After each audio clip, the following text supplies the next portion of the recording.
ഇന്ന് നമ്മൾ തോട്ടിൽ പോയപ്പോൾ ഒരു വരാലിൻ്റെ കുഞ്ഞാന്ന് തോന്നുന്നു നമുക്ക് കിട്ടിയിട്ടുണ്ട്. ഞാൻ ഇപ്പോൾ ഓടിപ്പോയതാണ്. ഞങ്ങൾ കാണിച്ചില്ല നമ്മളെ ഇപ്പോൾ ഇത്രയും മീനുള്ളൂ. അന്നത്തെ വീഡിയോയിൽ ഇത്രയും മീനൊന്നുമില്ല. അപ്പം നമ്മൾ കുറച്ച് മീനെയൊക്കെ കൊടുത്തപ്പോൾ പിന്നെ അങ്ങ് കുറഞ്ഞു പോയതാണ്. പിന്നെ 2 കൂരിയും ഒരു വരാലും കുറച്ച് ഗപ്പിയും ഒരു പരലുമാണ് ഗൈസ്.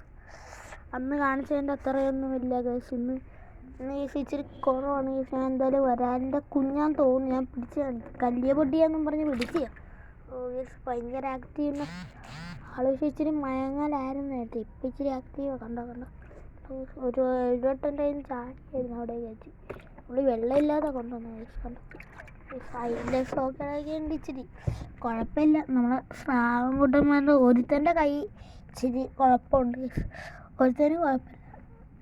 എന്തായാലും കാണിച്ചിട്ടേ ഉള്ളൂ ഗൈസ് വൈൻഡപ്പ് ചെയ്യത്തുള്ളൂ ഗൈസ്. കാണിച്ചിട്ടേ വൈൻഡപ്പ് ചെയ്യത്തുള്ളൂ. അതുകൊണ്ട് ഗൈസ് ചാടിപ്പോയി. ഇത് തന്നെയാണ് ഗൈസ് ഇവൻ്റെ വർഗം. പിന്നെ ഗൈസ് നമ്മളിപ്പോൾ ഗപ്പി ടാങ്കിൻ്റെ പുതിയ അംഗമാണ്. എനിക്ക് ഗൈസ് ഗപ്പി പ്രസവിച്ചായിരുന്നു, പക്ഷേ ഗൈസ് ഒരു കുഞ്ഞിനെ എനിക്ക് രക്ഷിക്കാൻ പറ്റിയില്ല. ഞാൻ വന്ന് നോക്കുമ്പോഴത്തേക്ക് കുഞ്ഞിനെയല്ല മീനൊക്കെ കഴിച്ചിട്ടുണ്ട് ഗൈസ്. അതുകൊണ്ട് പറ്റിയില്ല ഗൈസ്. ഞാൻ പിടിച്ചിട്ടുണ്ട്.